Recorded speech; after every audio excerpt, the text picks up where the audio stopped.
വന്നിരിക്കുന്ന എല്ലാ എതിരുകളെയും യേശുവിന്റെ നാമത്തിൽ ക്യാൻസൽ ചെയ്യുന്നു.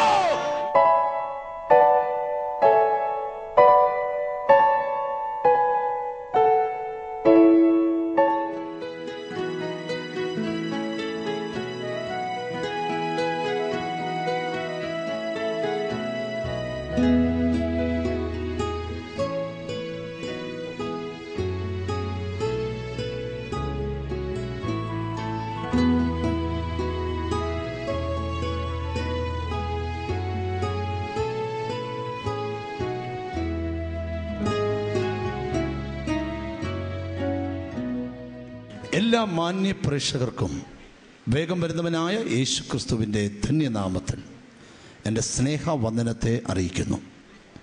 കഴിഞ്ഞ എപ്പിസോഡിൽ ദൈവം വലിയ കാര്യങ്ങൾ ചെയ്തു. ഈ എപ്പിസോഡിലും കർത്താവ് വലിയ കാര്യങ്ങൾ നിങ്ങൾക്ക് വേണ്ടി ചെയ്യാൻ പോകുകയാണ്. ഈ എപ്പിസോഡ് സ്പോൺസർ ചെയ്ത ഫാമിലിയെ കർത്താവ് ഐശ്വര്യമായി അനുഗ്രഹിക്കട്ടെ. നമുക്ക് പ്രാർത്ഥനയോടെ ദൈവത്തിൻ്റെ വചനത്തിലേക്ക് പ്രവേശിക്കാം.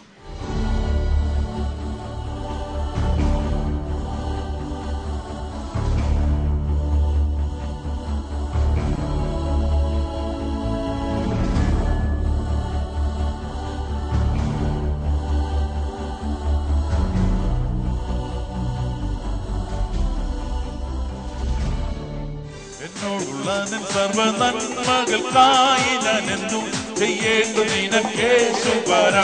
ഇപ്പോൾ എന്തും ചെയ്യേണ്ടു നിനക്കേശു വരാ. എന്നോടുള്ള സർവ നന്മകൾക്കായി ഞാൻ എന്തും ചെയ്യേണ്ടു നിനക്കേശു വരാ. ഇപ്പോൾ എന്തും ചെയ്യേണ്ടു നിനക്കേശു. ഒരു കാര്യം ചെയ്യാം. നന്ദി കൊണ്ടെന്റെ ഉള്ളം നന്ദി നിറയുന്നേ. സന്നാഹമോടെ കൂടി പാടിടുന്നേ. ദേവസന്നാഹമോടെ കൂടി പാടിടുന്നേ. നന്ദി കൊണ്ടെന്റെ ഉള്ളം നന്ദി നിറയുന്നേ. സന്നാഹമോടെ കൂടി പാടിടുന്നേ. ദേവസന്നാഹമോടെ കൂടി പാടിടുന്നേ. എന്നോടുള്ള സർവ നന്മകൾക്കായി ഞാൻ എന്തു ചെയ്യേണ്ടു നിനക്കേശു വരാ. ഇപ്പോൾ എന്തു ചെയ്യേണ്ടു നിനക്കേശു. ഒരിക്കൽ കൂടെ എന്നോടുള്ള സർവ നന്മകൾക്കായി ഞാൻ എന്തു ചെയ്യേണ്ടു നിനക്കേശു വരാ. ഇപ്പോൾ എന്തു ചെയ്യേണ്ടു നിനക്കേശു വരാ. പാപത്തിൽ നിന്നു എന്നെ കോരി എടുപ്പാന ശാപ ശിക്ഷകളേറ്റ.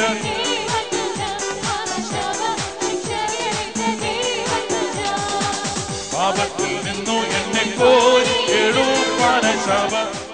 നമുക്ക് അല്പനേരത്തെ തിരുവചന ചിന്തയ്ക്കായി വിശുദ്ധ വേദപുസ്തകത്തിൽ നിന്ന് ഒരു തിരുവെഴുത്തിനെ നമ്മൾ വായിക്കും. ലൂക്കോസിന്റെ സുവിശേഷം 18-ാം അധ്യായം അതിൻ്റെ 13-14 വാക്യങ്ങൾ. ലൂക്ക് ചാപ്റ്റർ 18 വേഴ്സ് 13-14 രണ്ട് വാക്യങ്ങൾ വായിച്ച് കേൾക്കാം. ചുങ്കക്കാരനോ ദൂരത്ത് നിന്നുകൊണ്ട് സ്വർഗത്തേക്ക് നോക്കുവാൻ പോലും തുനിയാതെ മാറത്തടിച്ചു. ദൈവമേ, പാപിയായ എന്നോട് കരുണയുണ്ടാകണമേ എന്ന് പറഞ്ഞു. അവൻ നീതീകരിക്കപ്പെട്ടവനായി വീട്ടിലേക്ക് പോയി. മറ്റവൻ അങ്ങനെയല്ല. തന്നെത്താൻ ഉയർത്തുന്നവനെല്ലാം താഴ്ത്തപ്പെടും, തന്നെത്താൻ താഴ്ത്തുന്നവനെല്ലാം ഉയർത്തപ്പെടുമെന്ന് ഞാൻ നിങ്ങളോട് പറയുന്നു. തന്നെത്താൻ ഉയർത്തുന്നവൻ എല്ലാം താഴ്ത്തപ്പെടും. തന്നെത്താൻ താഴ്ത്തുന്നവനെല്ലാം ദൈവകരത്താൽ ഉയർത്തപ്പെടും. രണ്ട് മനുഷ്യരുടെ പ്രാർത്ഥനയാണ് 18-ാം അധ്യായത്തിലെ പ്രധാനമായ വിഷയം. അതിനകത്തു നിന്ന് ഒരു തിരുവെഴുത്തിനെ ഈ രാത്രിയിൽ നമ്മൾ ചിന്തിക്കാൻ പോകുകയാണ്. ബൈബിൾ പറയുന്നു 18-ാം അധ്യായം 1-ാം വാക്യം, മടുത്തു പോകാതെ പ്രാർത്ഥിക്കണം. പ്രാർത്ഥനയിൽ മടുപ്പ് വ്യാപരിക്കരുത്. രണ്ട് താഴോട്ട് വായിക്കുമ്പോൾ 10 മുതലുള്ള വാക്യങ്ങൾ രണ്ടുപേരുടെ പ്രാർത്ഥന. ഒന്നൊരു പരീശൻ, ഒന്നൊരു ചുങ്കക്കാരൻ. ദൈവത്തിന് സ്തോത്രം. ഒരുത്തൻ തന്നെ തന്നെ നീതീകരിച്ച് പ്രാർത്ഥിക്കുന്നു, മറ്റൊരുത്തൻ സ്വർഗത്തേക്ക് നോക്കി പൊട്ടിക്കരഞ്ഞ് പ്രാർത്ഥിക്കുന്നു. പ്രാർത്ഥനയുടെ ഒടുവിൽ വേദപുസ്തകം എഴുതി വെച്ചു, തന്നെത്താൻ ഉയർത്തുന്നവനെല്ലാം താഴ്ത്തപ്പെടും, തന്നെത്താൻ താഴ്ത്തുന്നവനെല്ലാം ഉയർത്തപ്പെടും. ഇന്നത്തെ നമ്മുടെ ചിന്ത, ദൈവകരങ്ങളിൽ ഒരാൾക്ക് എങ്ങനെ ഉയർത്തപ്പെടാൻ കഴിയും? ചേർന്നൊരാമീൻ പറയണം. ഉയർച്ചയുടെ 4 പടികളിലേക്ക് നമ്മൾ ഇന്ന് രാത്രി ദൂത് കൊണ്ടുപോകും. ബ്രദർ, ഈ ശുശ്രൂഷ കാണുന്ന നിങ്ങൾ പരാജിതനാകാം, നിരാശിതനാകാം, ദൈവത്തിന് സ്തോത്രം, തകർന്നവനാകാം. പക്ഷേ നിന്നെ ഉയർത്താൻ എൻ്റെ കർത്താവിൻ്റെ കൈകൾക്ക് ശക്തിയുണ്ട്. ഉയർച്ച 4 തരത്തിലുണ്ടാകാം. ആത്മീയ ഉയർച്ച, ഭൗതിക ഉയർച്ച. ആമീൻ. ദൈവത്തിന് സ്തോത്രം. പല ലെവലുകളിൽ മനുഷ്യനെ ദൈവത്തിന് ഉയർത്തുവാൻ കഴിയും. ദൈവത്തിന് സ്തോത്രം. ഉയർച്ചയുടെ പടികളിലേക്ക് കയറുവാൻ മനസ്സിൽ തീരുമാനമെടുക്കുന്നവർക്കായി ഞാൻ ദൈവത്തെ സ്തുതിക്കുകയാ. പക്ഷെ ഒരു കാര്യം കർത്താവ് പറയുകയാ, ഒരുവൻ താഴാൻ തയ്യാറാണെങ്കിൽ അവനെ ദൈവത്തെ ഉയർത്താതിരിക്കാൻ ഒക്കത്തില്ല. നിൽക്കുന്ന ലെവലിൽ നിന്ന് ഉയരുവാൻ മനസ്സിൽ കൊതിയുണ്ടെങ്കിൽ 2 ക്വാളിറ്റി നിനക്ക് വേണം. 1 താഴ്മയുള്ള ഹൃദയം, 2 ഉയർന്ന ചിന്തകൾ. താഴ്മയുള്ള ഹൃദയവും ഉയർന്ന ചിന്തയും നിനക്കുണ്ടെങ്കിൽ താഴ്ചയിൽ നീ താണു പോകത്തില്ല. എൻ്റെ ദൈവം അവിടെ നിന്ന് നിന്നെ കൈപിടിച്ച് ഉയർത്തുവാൻ തുടങ്ങും. ഹല്ലേലൂയ. ഞാൻ ഒരു സത്യം നിങ്ങളോട് പറയാം. ഒരു മനുഷ്യനും ഒരിക്കലും സ്വയം ഉയരാൻ കഴിയത്തില്ല. നിന്റെ വിദ്യാഭ്യാസം കൊണ്ടോ, നിന്റെ കഴിവ് കൊണ്ടോ, നിന്റെ ബുദ്ധി കൊണ്ടോ ഒരിക്കലും നിനക്ക് ഉയരുവാൻ കഴിയത്തില്ല. 2-3 തെളിവുകൾ ഞാൻ നിങ്ങൾക്ക് മുമ്പിൽ കൊണ്ടുവരാം. ദൈവത്തിന് സ്തോത്രം. MBA കഴിഞ്ഞവനും ഗൾഫിൽ 10,000 രൂപ സാലറി വാങ്ങിക്കുമ്പോൾ 8ാം ക്ലാസ് പാസ്സാകാത്തവൻ 4 ലക്ഷം രൂപ ശമ്പളം വാങ്ങിക്കുന്നത് എനിക്കറിയാം. വിദ്യാഭ്യാസമല്ല ഉയർച്ച, ഉയർച്ച കർത്താവിന്റെ കയ്യിൽ ഇരിക്കുന്നത് അത്രേ. ഇന്നെങ്കിലും നീ വിശ്വസിക്കണം, നിന്നെ ഉയർത്താൻ ഒരു മനുഷ്യനും കഴിയത്തില്ല, ദൈവത്തിന് മാത്രമേ കഴിയത്തുള്ളൂ. ദൈവം എല്ലാവരെയും ഉയർത്തത്തില്ല. ഞാൻ ദൈവത്തിന്റെ കയ്യിലോട്ട് കൊടുക്കുന്നു, ദൈവത്തിന് ഇഷ്ടമുണ്ട് ചെയ്യട്ടെ. നോ, ദൈവം ചെയ്യത്തില്ല. ദൈവം ചെയ്യണമെങ്കിൽ 2 പ്രത്യേകത നിനക്ക് വേണം. ഒന്നാമത്തെ പ്രത്യേകത, ദൈവത്തിന് സ്തോത്രം, ദൈവം നിന്നിൽ വേണമെങ്കിൽ ഒന്നാമത്തെ പ്രത്യേകത, 1 നിനക്ക് താഴ്മ ഉണ്ടാകണം. ഹല്ലേലൂയ. 2 താഴ്മ മാത്രം പോലെ ഉയർന്ന ചിന്തകൾ നിനക്ക് വേണം. ഹല്ലേലൂയ. എന്ന് പറഞ്ഞാൽ താപ്പോട്ട് നോക്കുന്ന ചിന്തകളല്ല, ഉയർച്ചയുടെ പടികൾ കയറുന്ന ചിന്തകൾ നിനക്ക് വേണം. ആമേൻ. രാത്രിയിൽ ചിന്തിച്ചിട്ട് ദുസ്വപ്നം കാണുന്ന ചിന്തകളല്ല, ഉയർന്ന ചിന്തകൾ രാത്രിയിൽ ഉണ്ടാകണം. ഞാൻ ദൂതിലേക്ക് വരുന്നു. താഴ്മയുള്ള ഹൃദയവും ഉയർന്ന ചിന്തയും ഉണ്ടെങ്കിൽ നിന്നെ ഉയർത്താൻ എൻ്റെ കർത്താവിന്റെ കൈ ഇതിനകത്ത് ഉണ്ട്. ഹല്ലേലൂയ. പ്രതീക്ഷയോടെ നമുക്കായിരിക്കാം. ഇന്ന് ഈ ദൂത് അവസാനിക്കുന്നതിന് മുമ്പ് എൻ്റെ ദൈവം ചിലരെ ഉയർച്ചയുടെ പടികളിലേക്ക് കൊണ്ടുപോകും. ഹല്ലേലൂയ. ഞാൻ ഒരു ദൂതൂടെ കയറി പറയാം. നീ ജനിച്ച കാലം മുതൽ, നിന്റെ അപ്പന്റെ കാലം മുതൽ ഒന്ന് ഉയരാൻ കൊതിച്ചിട്ട് ഇതുവരെ ഉയർച്ചയുടെ പടി ചവിട്ടാൻ കഴിയാത്ത നിന്നോട് ദൂത് ഇന്നൊരു അദൃശ്യമായ കൈ നിന്നെ ഉയർച്ചയിലേക്ക് കൊണ്ടുപോകാൻ പോകുകയാണ്. ഹല്ലേലൂയ. വേദപുസ്തക വചനങ്ങളിലേക്ക് നമുക്ക് ഓടി വരാം. ഉയർത്തപ്പെടാൻ വചനമുണ്ടോ?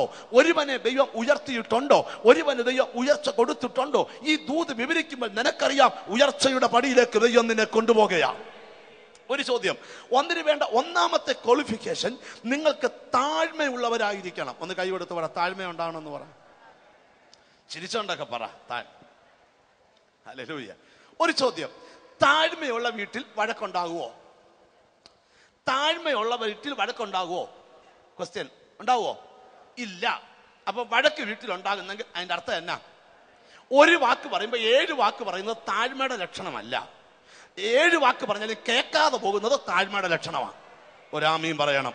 വലിയ ബുദ്ധിമുട്ടാണ് താഴ്മ ഉണ്ടാകാൻ. കൈയടിക്കാൻ ബുദ്ധിമുട്ടില്ല, അന്യഭാഷ പറയാൻ ബുദ്ധിമുട്ടില്ല, സ്നാനപ്പെടാൻ ബുദ്ധിമുട്ടില്ല, അഭിഷേകത്താൽ നിറയാൻ ബുദ്ധിമുട്ടില്ല. താഴ്മ ധരിക്കാൻ വലിയ ബുദ്ധിമുട്ടാണ്. എന്നാൽ താഴ്മ ധരിച്ചാൽ അതിന്റെ അർത്ഥം നീ ജയിക്കാൻ തുടങ്ങിയെന്നാ. ഹല്ലേലൂയ. ഞാനൊരു കാര്യം പറയാം. മോൾ അമ്മയോട് ക്ഷമിക്കാനും മരുമകൾ അമ്മായിയമ്മയോട് ക്ഷമിക്കാനും കാരണം ഒറ്റ കാര്യം ഉണ്ടായാൽ താഴ്മ ഉണ്ടായാൽ മതി. ആമേൻ. താഴ്മ ഉണ്ടാകാന്ന് പറഞ്ഞാൽ കേട്ടിട്ടും കേട്ടില്ലെന്ന് നടിക്കണം. ആമേൻ. കേട്ടതിനൊത്ത് പ്രവർത്തിക്കാതിരിക്കണം. അതാ താഴ്മയുടെ ലക്ഷണം. ഒരാമീൻ പറയണം. താഴ്മയുള്ളവനെ പരാജയപ്പെടുത്താൻ ഒരുത്തർക്കും കഴിയത്തില്ല. കാരണം അവൻ എപ്പോഴും ഉയർച്ചയുടെ പടികളിലേക്ക് കയറിക്കൊണ്ടിരിക്കും. ബ്രദർ, നിന്റെ പ്രശ്നമല്ല വലുത്, പ്രശ്നത്തിനകത്തുനിന്ന് അടുത്ത പടിയിലേക്ക് നീ കയറാൻ പോകുക. ഹല്ലേലൂയ. അത് വിശ്വാസ കണ്ണാൽ കണ്ടു തുടങ്ങുന്നവർക്കായി ഞാൻ ദൈവത്തെ സ്തുതിക്കുക. നീ മനസ്സ് വെച്ചാൽ ഇന്ന് രാത്രി നിന്റെ വീട്ടിൽ ഉയർച്ചയുടെ പടി ആരംഭിക്കും. നീ മനസ്സ് വെച്ചാൽ ഇന്ന് രാത്രി നിന്റെ തലമുറയിൽ ഉയർച്ചയുടെ പടി ആരംഭിക്കും. ഞാൻ ദുഃഖത്തോടൊരു കാര്യം പറയട്ടെ. അപ്പന്മാരുടെ കാലത്ത് 40 ഏക്കർ ഭൂമിയുള്ളവൻ, 50 ഏക്കർ ഭൂമിയുള്ളവൻ ഇന്ന് വാടക വീട്ടിൽ ഇറങ്ങി. എന്താ കാര്യം? അവർ താണുകൊണ്ടിരിക്കുക. ഇന്ന് രാത്രിയിൽ ചിലർ കീഴ്പോട്ട് പോയിക്കൊണ്ടിരിക്കുക. നിന്നോടാ ദൈവം പറയുന്നത്, നിന്റെ താപ്പോട്ടുള്ള പോക്കിന് ഇന്നെന്റെ ദൈവം അറുതി വരുത്തും. ഒരാമീൻ പറയണം. കാരണം നിന്നെ എന്റെ ദൈവം ദൈവത്തിന്റെ കരത്താൽ ഉയർത്തിക്കൊണ്ടുവരാൻ പോകുകയാ. നിന്നിടത്തുനിന്ന് താഴോട്ട് പോകുന്നതല്ല യേശുവിന്റെ മാർഗം, താഴെ നിന്ന് മേളിലോട്ട് വരുന്ന യേശുവിന്റെ മാർഗം.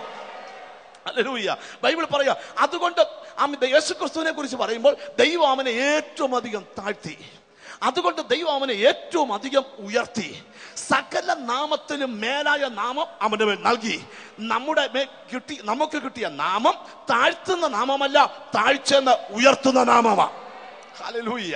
അങ്ങനെയാണെങ്കിൽ നമുക്ക് ദൂതിലേക്ക് വരാം. ഇന്ന് കർത്താവ് ഉയരാനുള്ള വഴികൾ നിനക്ക് തരും.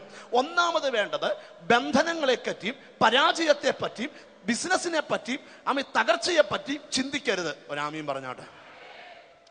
ചിലര് എത്ര നന്മ കിട്ടിയാലും പഴയ കാലം ഇങ്ങനെ ഓർത്തുകൊണ്ടിരിക്കും. ആമേൻ.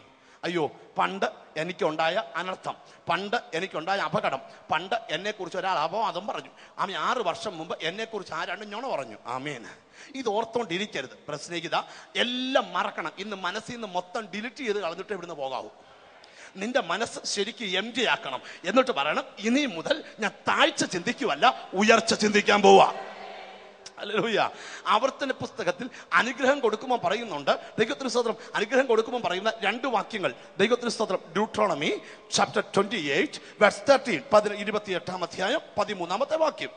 ഞാൻ ഇന്ന് നിന്നോട് ആജ്ഞാപിക്കുന്ന നിന്റെ ദൈവമായ യഹോവയുടെ കൽപ്പനകൾ, ദൈവത്തിന്റെ കൽപ്പനകൾ കേട്ട് പ്രമാണിച്ചു നടന്നാൽ യഹോവ നിന്നെ വാലല്ല തലയാക്കും. ഒരു സന്തോഷമുണ്ട്. ഹല്ലേലൂയ പറഞ്ഞാട്ട്. വചനത്തിന് മാറ്റമില്ല. ദൈവത്തിന്റെ വാക്കനുസരിച്ചാൽ നീ വാലല്ല, എന്റെ ദൈവം നിന്നെ തലയാക്കുക തന്നെ ചെയ്യും. ഇതൊക്കെ കേൾക്കുമ്പോൾ തന്നെ സാത്താന് മനസ്സിലായി, ഇനി ഇവന്റെ വീട്ടിൽ ഒന്നും നടക്കുകയില്ല, ഞാൻ പോയേക്കാമെന്ന് പുള്ളി വിചാരിക്കും. ആമേൻ. നിന്റെ പഴഞ്ചൻ ചിന്തകളെ മറിച്ചുകൊണ്ട് നിന്റെ അകത്തോട്ട് പരിശുദ്ധാത്മാവ് പുതിയ ആശയങ്ങൾ തരികയാ. നിന്നെ അവൻ വാലല്ല തലയാക്കും. അടുത്തത്, നീ ഉയർച്ച തന്നെ പ്രാപിക്കും. താഴ്ച പ്രാപിക്കത്തില്ല. ഞാൻ ഇന്ന് നിന്നോട് ആജ്ഞാപിക്കുന്ന വചനങ്ങളിൽ യാതൊന്നെങ്കിലും വിട്ട് ശ്രദ്ധിക്കണം. നീ താഴ്ച പ്രാപിക്കത്തില്ല, ഉയർച്ച തന്നെ പ്രാപിക്കും. അത് പറയാം, അത് എന്നോടുള്ള വാക്യമാണ്. ആമേൻ. നിന്നെ ജനിക്കാനിരിക്കുന്ന കുഞ്ഞിനെ നോക്കി വരെ നീ പറയണം, അവൻ താഴ്ച പ്രാപിക്കത്തില്ല, അവൻ ഉയർച്ച തന്നെ പ്രാപിക്കും. എന്റെ ദൈവം പറയുന്നു, ഉയർച്ചയുടെ പടികളിലേക്ക് എന്റെ ദൈവം നിന്നെ ചവിട്ടി കയറ്റിക്കാൻ പോകുകയാ. എത്ര പേർക്ക് ഇന്ന് പകൽ ഉയരാൻ താല്പര്യമുണ്ട്? പ്രസംഗിക്കുന്ന എനിക്ക് ഉയരാൻ താല്പര്യമുണ്ട്. നിൽക്കുന്ന മണ്ഡലത്തിൽ എനിക്കൊന്ന് ഉയരണം, വിശ്വാസത്തിൽ ഉയരണം, ശുശ്രൂഷയിൽ ഉയരണം, കൃപാവരത്തിൽ ഉയരണം, വെളിപ്പാടിൽ ഉയരണം, പ്രാർത്ഥനയിൽ ഉയരണം, ആത്മാവിൽ ഉയരണം, നന്മയിൽ ഉയരണം, ഫൈനാൻസിൽ ഉയരണം. എന്റെ ദൈവം നിന്നെ ഉയർത്തുന്ന ദൈവം. യാക്കോബിന്റെ ലേഖനം 4-ാം അധ്യായത്തിന്റെ 10-ാമത്തെ വാക്യം ശ്രദ്ധിക്കണം. കർത്താവിന്റെ സന്നിധി താഴ്വീൻ, എന്നാൽ അവൻ നിങ്ങളെ ഉയരാനുള്ള ഒറ്റ വഴിയേ ഉള്ളൂ. കണ്ണടയ്ക്കണ്ട, കൈയടിക്കണ്ട. ആമീൻ. 21 ഉപവസിക്കണ്ട, 40 ഉപവസിക്കണ്ട, ആരെ കൊണ്ട് തലേ കൈ വെച്ച് പ്രാർത്ഥിപ്പിക്കണ്ട, താണാ മതി. ആമീൻ. കർത്താവ് ഈ പാമ്പാടിയിൽ ഇങ്ങനെ ഇറങ്ങി വന്നിട്ട് നോക്കുകയാണ്, നികളമുള്ള ഹൃദയമാണോ, അഹങ്കാരമുള്ള മനസ്സാണോ, താഴ്മയുള്ള ഹൃദയമാണോ? താഴ്മയുണ്ട് പറയും, വിട്ടോ, നിന്റെ കാര്യം ഞാൻ ഏറ്റു. ആമീൻ. വഴി എവിടുന്നാന്നൊന്നും ചോദിക്കണ്ട, തമ്പുരാന്റെ 1000 വഴികളാ. ഹല്ലേലൂയ. വഴിയില്ലാതെ നീ അലയണ്ട. നിനക്കൊരൊറ്റ ക്വാളിറ്റി ഉണ്ടാകണം, താഴ്മയുള്ള ഹൃദയം. അത് ഏത് ബേക്കറി കിട്ടും? ഹല്ലേലൂയ. ബ്രദറെ, പോക്കറ്റിൽ കാശുണ്ടായിരുന്നു, അത് ബേക്കറി കിട്ടുമായിരുന്നു, ഞാൻ വാങ്ങിക്കായിരുന്നു. എന്റെ ബ്രദറെ, പൈസ വേണ്ട, ഇത് ഫ്രീയാ. ആമേൻ. താഴ്മ ഉണ്ടാവുന്നത് എപ്പോഴാണെന്നറിയാമോ? വചനം വായിക്കുമ്പോൾ താഴ്മയുണ്ടാവും. ആമേൻ. അഹങ്കാര സ്വഭാവം നമ്മളെ വിട്ടുപോകും, നികളം വിട്ടുപോകും, ജാട വിട്ടുപോകും. ആമേൻ. എന്നിട്ട് നമുക്ക് എന്താ ഉണ്ടാകണം? ചിലരിപ്പോ മനസ്സിൽ പറയാം, അയ്യോ എൻ്റെ ആ മോൻ ഒരു താഴ്മ ഉണ്ടായിരുന്നു, എത്ര നല്ലായിരുന്നു. അപ്പൊ മോൻ പറയാ, എൻ്റെ അമ്മയ്ക്ക് താഴ്മ ഉണ്ടായിരുന്നു, എത്ര നല്ലതായിരുന്നു. അമ്മ പറയുക, ദൈവത്തിന് സ്തോത്രം, ആമി എൻ്റെ ഭർത്താവിന് താഴ്മയുണ്ട്. ഭർത്താവ് പറയാം, എൻ്റെ ഭാര്യയ്ക്ക് എല്ലാം കറക്റ്റാ, ഇന്ന് താഴ്മ ധരിച്ച വിജയമാണ്. നീ താഴാൻ തുടങ്ങി. ചിലർ പറയും, പ്രാർത്ഥിക്കുമ്പോൾ പറയും, കർത്താവേ അടിയനെ താഴ്ത്തുന്നു, അടിയൻ പൊടിയാണ്, കൃമിയാണ്, ചപ്പാണ്, കുപ്പയാണ്. അതൊന്നും അല്ല എൻ്റെ പൊന്നു ബ്രദറെ. വാഗൊണ്ട് താക്കാൻ ആക്കാ വയ്യാത്ത ദൈവത്തിൽ വാഗൊണ്ടുള്ള താഴ്മയല്ല, താഴ്മ ഉണ്ടാകേണ്ടത് ഹൃദയത്തിലാ. ഒരു ഹല്ലേലൂയ പറയണോ? ആമേൻ. നിന്നെ കുറിച്ച് നിന്റെ അമ്മായിയമ്മ ഈ നശിച്ചവൾ വന്നേ പിന്നെ ഈ വീട് ഗതി പിടിച്ചിട്ടില്ലെന്ന് പറഞ്ഞ് പിരാകിയാലും താഴ്മയുള്ളവൾക്ക് അതൊരു വിഷയമല്ല. അവൾക്ക് കഞ്ഞിക്കകത്ത് ഉപ്പ് ചേർത്ത പോലെ. ആമേൻ. താഴ്മയുള്ളവർക്ക് ആരെന്ത് പറഞ്ഞാലും അത് പ്രശ്നമല്ല. ഹല്ലേലൂയ. ആ താഴ്മ ഏറ്റെടുക്കുന്നവർക്കായി ദൈവത്തെ സ്തുതിക്കുക. എന്റെ ബ്രദറെ, കുറെ നേരം കൂടെ താഴണം എന്ന് പറഞ്ഞ് എങ്ങനെ താഴണ്ടേ? വായിക്കാം. ദൈവത്തിന് സ്തോത്രം. മത്തായി സുവിശേഷം ഹല്ലേലൂയ 18-ാം അധ്യായം 1 മുതൽ 4 വരെയുള്ള വാക്യങ്ങൾ യേശു പഠിപ്പിച്ചതാണ്. Matthew chapter 18 verse 1 to 4. ആ നാഴികയിൽ ശിഷ്യന്മാർ യേശുവിന്റെ അടുക്കൽ വന്നു. സ്വർഗരാജ്യത്തിൽ ഏറ്റവും വലിയവനാരെന്ന് ചോദിച്ചു. അവൻ ഒരു ശിശുവിനെ അടുക്ക വിളിച്ച് അവരുടെ നടുവിൽ നിർത്തി, നിങ്ങൾ തിരിഞ്ഞ് ശിശുക്കളെ പോലെ ആയി വരുന്നില്ല എങ്കിൽ സ്വർഗരാജ്യത്തിൽ കടക്കയില്ല എന്ന് ഞാൻ സത്യമായിട്ട് നിങ്ങളോട് പറയുന്നു എന്ന് പറഞ്ഞു. ആകയാൽ ഈ ശിശുവിനെ പോലെ തന്നെത്താൻ താഴ്ത്തുന്നവൻ സ്വർഗരാജ്യത്തിൽ ഏറ്റവും വലിയവനാകുന്നു. ഹല്ലേലൂയ പറഞ്ഞാട്. എങ്ങനെയാണ് ഒരാൾക്ക് ഉയരുവാൻ കഴിയുന്നത്? ഒരു ശിശുവിനെ പോലെ. ആമീൻ. ആ കുഞ്ഞ് താഴ്മയുള്ളതാകുന്നത് പോലെ നിങ്ങൾ താഴ്മയുള്ളതാകണം. ഒരു ഹല്ലേലൂയ പറഞ്ഞാട്. ഒരു ഹല്ലേലൂയ പറഞ്ഞാട്. ശിശുവിന്റെ മനസ്സെന്ന് പറഞ്ഞാൽ എന്താണ്? നമ്മുടെ മനസ്സ് ചിലര് പറയും, എന്റെ പൊന്നു ബ്രദറെ അടുക്കല്ലേ, ആള് ബോംബാ. രാമ്യം വരുന്നില്ല. അടുക്കല്ലേ, മിണ്ടല്ലേ, ചേരല്ലേ, പ്രശ്നമാ. ചെല്ല് കണ്ടിട്ടില്ല, അവർക്ക് ദോഷം ചെയ്യല, ആ നാടിന് മൊത്തം ദോഷം ചെയ്തു കളി. ചിലര് ചില വീട്ടിൽ ചെന്നാൽ വീട്ടിൽ നിന്ന് ഇറങ്ങുമ്പോഴല്ല ആ വീട്ടിൽ ബോംബ് പൊട്ടും, മാലപ്പടക്കം അപ്പളെ പൊട്ടും. ആമേൻ. അതൊരു കൃപാപരമല്ല, അതൊരു പൈശാചിക പോരാട്ടമാണ്. നൂതിലേക്ക് ഞാൻ വരാം. അപ്പൊ എപ്പോഴും ഓർക്കണം, നമുക്ക് വേണ്ടത് എന്താണ്? എങ്ങനെ? ശിശുവിനെ പോലെ താഴണം. ആമേൻ. ശിശുമാര് ചോദിക്കാം, സ്വർഗരാജ്യത്തിൽ ആരാ ഏറ്റവും വലുത്? വലിയൊരു ചോദിച്ചപ്പോ പറയാം, ആദ്യം പോകുന്ന കാര്യം പറയാം, പിന്നല്ലയോ വലുതാവുന്ന കാര്യം. പറഞ്ഞു, നിങ്ങൾ തിരിഞ്ഞ് ശിശുവിനെ പോലാകണം എന്ന് പറഞ്ഞാൽ ഒരു ചോദ്യം. ശിശുവിനെ വടക്ക് പറഞ്ഞാൽ ഒരു കൊച്ചു കുഞ്ഞ്, ഇങ്ങനെ നടന്നു പോകുന്ന ഒരു കുഞ്ഞ്. ആ കുഞ്ഞിനെ ഒരപ്പൻ വടക്ക് പറഞ്ഞ് 2 അടി കൊടുത്തു. കുഞ്ഞ് 6 മാസം മടങ്ങിയിരിക്കുമോ? അടുത്ത ഒരു മഞ്ച് കാണിക്കുമ്പോൾ കുഞ്ഞ് ഓ മമ്മി എന്ന് പറഞ്ഞ് കെട്ടിപ്പിടിച്ചൊരു ഉമ്മ കൊടുക്കും. അത്രയും മനസ്സ് നിനക്കുണ്ടാവണം. ഒരാമയും വരുന്നില്ലല്ലോ. ഹല്ലേലൂയ. ദൈവത്തിന്റെ സ്തോത്രം. എൻ്റെ മോള് കൊച്ചുകുട്ടിയായിരിക്കുമ്പോൾ ഞാൻ അവളെ കുസൃതി കാണിച്ച് അടിക്കും. നല്ല അടി കൊടുക്കും. നമ്മളാരും മിണ്ടുന്നില്ലല്ലോ. നല്ല അടി കൊടുക്കും.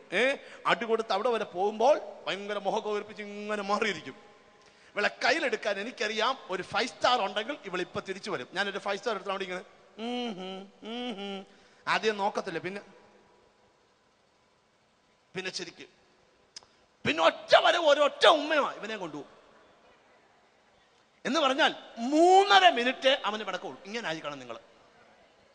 വലിയ പ്രയാസമാ. 2013 കയറിട്ടും 2012 ഡിലീറ്റ് ചെയ്ത് എത്ര പേരുണ്ട് ഇവിടെ? കൈവക്കണ്ട, പ്രാർത്ഥിച്ചുകൊണ്ടിരുന്നാൽ മതി. ഹല്ലേലൂയ. കൈവക്കല്ല എന്ന് പറഞ്ഞ ആവേശം കയറുമ്പോൾ ഇതിനിടയ്ക്ക് അറിയാതെ അങ്ങ് പൊക്കിയാൽ എന്തോ സ്തുതിക്കാം എന്ന് പറയുന്ന കൂട്ടത്തിൽ തന്നെ അറിയാതെ അങ്ങ് പൊക്കാതിരിക്കാൻ വേണ്ടിയാ പറഞ്ഞത്. ശ്രദ്ധിക്കണം. നിങ്ങൾ നിങ്ങളുടെ മനസ്സിൽ 2012 മൊത്തം ഡിലീറ്റ് ചെയ്തേക്കണം. നിങ്ങൾ പുതിയ വ്യക്തിയാകണം. എന്തിനാ അത് പറയുന്നത്? നിങ്ങൾ ഉയർച്ചയുടെ പടികളാ. വെറുതെ അതും ചിന്തിച്ച് അതും പറഞ്ഞ് അതും മനസ്സിൽ കൊണ്ടു നടന്ന് നിനക്ക് കിട്ടാനുള്ള വലിയ അനുഗ്രഹത്തെ നഷ്ടമാക്കരുത്. ഹല്ലേലൂയ. ഞാനൊരു കാര്യം പറയാം, അനുഗ്രഹം എനിക്ക് തരാനൊക്കത്തില്ല, ദൈവത്തിന് മാത്രമേ തരാനൊക്കൂ.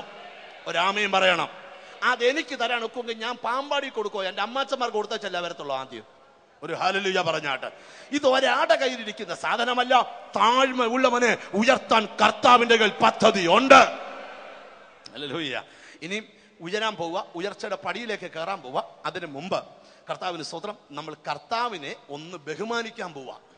എന്ന് പറഞ്ഞാൽ കർത്താവിന്റെ വേലയ്ക്ക് വേണ്ടി ഒന്ന് കൊടുക്കാൻ പോവാ. താഴ്മ ധരിക്കാൻ തയ്യാറാണോ? നിങ്ങൾ ഇച്ചിരി സഹകരിച്ചാൽ മതി, ബാക്കി കർത്താവ് ചെയ്യും. ആമീൻ. താഴ്വാനുള്ള മനസ്സ് നിങ്ങൾക്ക് എന്ത് ചെയ്യണം? അപ്പൊ ചിലർക്ക് ഇപ്പോൾ ഒരു ചമ്മലുണ്ട്. താന്നേച്ച് വീട്ടിൽ ചെല്ലുമ്പോൾ പിണങ്ങിപ്പോകുന്ന അമ്മയോട് ചിരിക്കേണ്ടി വരുമല്ലോ. ആമേൻ. ഞാനൊരു സത്യം പറയാം, നിങ്ങൾ മനസ്സുകൊണ്ട് തീരുമാനിച്ചാൽ അടുത്ത സ്റ്റെപ്പ് നിനക്ക് നടക്കുവാനുള്ള പുതിയ പടികളാണ്. ഹല്ലേലൂയ. ദൈവത്തിന് സ്തോത്രം. എങ്ങനെ താഴണമെന്നാ? ഇപ്പോൾ ജനിച്ച ശിശുക്കളെ പോലെ നിങ്ങൾ എന്ത് ചെയ്യണം? താഴ്മ ഉള്ളവരായിരിക്കണം. ദൈവത്തിന് സ്തോത്രം. സദൃശ്യവാക്യം 22-ാം അധ്യായത്തിന്റെ 4-ാമത്തെ വാക്യം ശ്രദ്ധിച്ചു നോക്കി. താഴ്മയുടെ പ്രത്യേകതകൾ. Proverbs chapter 22 verse 4. താഴ്മയ്ക്കും യഹോവ ഭക്തിക്കുമുള്ള പ്രതിഫലം ധനവും മാനവും ജീവനുമാകുന്നു. ഒരാമയും പറഞ്ഞാട്ട്. താഴ്മയ്ക്കും യഹോവ ഭക്തിക്കുമുള്ള പ്രതിഫലം ധനവും മാനവും ജീവനും അത്രേ. ഒരാമീൻ പറയണം. ദൈവത്തിന് ഒരാളെ ഉയർത്താൻ ധാരാളം വഴികൾ ഉണ്ട്. അതെത്ര പേർക്ക് വിശ്വസിക്കാൻ കഴിയോ? എന്നോട് പരിശുദ്ധാത്മാ പറഞ്ഞ ഇതുവരെ കയറാത്ത ചില പടികളിലേക്ക് ദൈവം തമ്പുരാൻ ചിലരെ കയറ്റാൻ സമയമായി. ഞാൻ എപ്പോഴും പറയാം, എന്നും നിന്റെ ഗതികേടിന്റെ കാലമല്ല, എന്നും നീ മുടിയുന്ന കാലമല്ല. നിനക്ക് ഉയർച്ചയുടെ പടിയിൽ കയറാൻ പരിശുദ്ധാത്മാ വെച്ച ഒരു യോഗമായത് നീ വിശ്വസിക്കണം. അത് ഡിസംബർ 31 ഈ ജനുവരിയിൽ തന്നെ നിനക്ക് കയറാനുള്ള ഓപ്പണിങ്സ്, ഈ ഫെബ്രുവരിയിൽ തന്നെ നിനക്ക് കയറാനുള്ള വഴികൾ സ്വർഗത്തിലെ ദൈവം നിനക്ക് ഒരുക്കി തന്നിരിക്കും.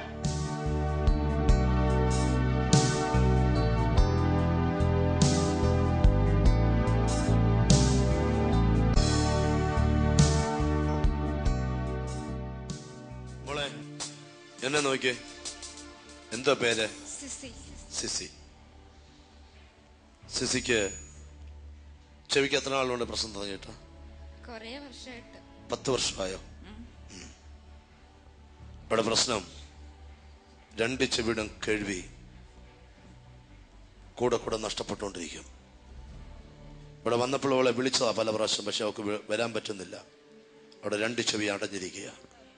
ഈ ചെവി കർത്താവ് ഇപ്പൊ തുറക്കും. 2 ചെവിക്കകത്തേക്ക് വിരലിട്ടെ. ഹീൽ. പഴുപ്പ് വരുന്ന ഗ്രന്ഥികൾ അടയട്ടെ. ചെവി തുറന്നു വരട്ടെ. യഫദ തുറന്നു വരിക. ഔ ബിച്ചുസുഖോറിയെ തുറന്നു വരട്ടെ. തുറന്നു. ഓ ലോട്ടോ സുഖോറിയാന്ത്.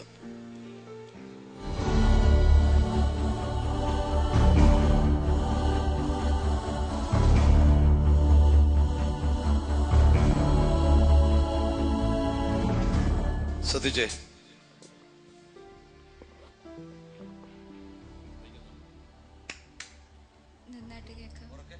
നന്നായിട്ട് കേൾക്കാം.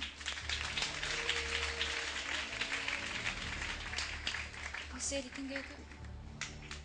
ഇപ്പം നന്നായിട്ട് കേൾക്കാം. ഇവിടെ നന്നായിട്ട് കേൾക്കാം. അടഞ്ഞതിനെ തുറക്കുന്നവനായ യേശു, അടച്ചു വെച്ചതിനെ തുറക്കുന്നവനായ യേശു, അത്ഭുതങ്ങൾ ചെയ്യുന്നവനായ യേശു. Oh Jesus. മോളെ ഇപ്പം നല്ല സന്തോഷമായോ? 10 വർഷം കൊണ്ട് കേൾക്കാത്തത് പോലെ ഇന്ന് കേട്ടോ. 10 വർഷം കൊണ്ട് കേൾക്കാത്തത് കർത്താവ് ഇന്ന് കേൾപ്പിക്കുക.